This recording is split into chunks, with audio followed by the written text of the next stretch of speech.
রাধে রাধে বন্ধুরা, আশা করি সবাই ভালো আছে। তনুজা রাঁধুনি চ্যানেলে স্বাগতম। এখন আজকে আরেকটা রেসিপি নিয়ে এসে বসছি। জল বসিয়ে দিয়েছি,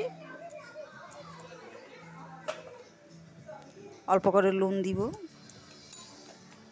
মাশরুম বানাবো আজকে, হালকা সিদ্ধ করে নিব।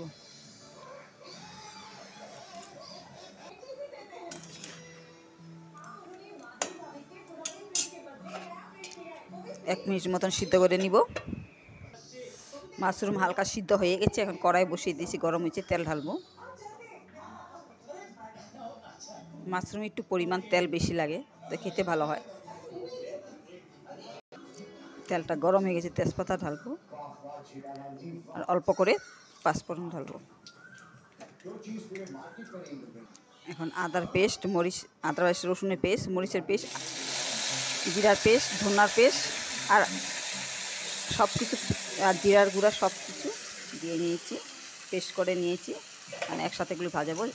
এমনি করে বানালে ঝটপট হয়, বেশি সময় লাগে না। ভালো করে ভাজবো। পরিমাণ মতো নুন দিয়ে দিব। এভাবে বানালে ঝটপট তাড়াতাড়ি হয় আর খেতে অনেক দারুণ টেস্টি হয়। একটু পরিমাণ হলুদ দিব, ভালো করে ভাজবো।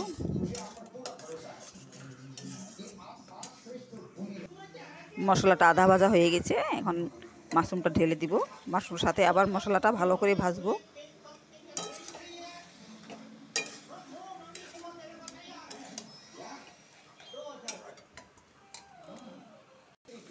মশলাগুলোর সাথে মাশরুমটা ভালো করে ভাজা হয়ে গেছে।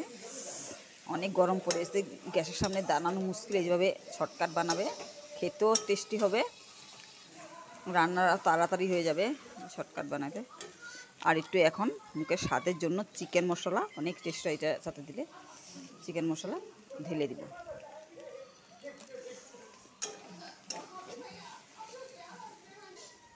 মশলাটা ভাজা হয়ে গেছে, পরিমাণ অল্প করে গরম জল ঢেলে দিব।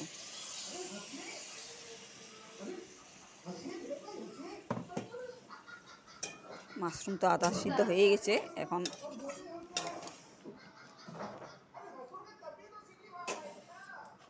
দুই মিনিটের মতন ঢেকে রাখবো। এখন উঠায় দেখবো 2 মিনিট হয়ে গেছে। এইভাবে কম সময়ের মধ্যে মাশরুম বানিয়ে খাবে, ভরপুর টেস্টি, একদম মটরের মতন লাগে।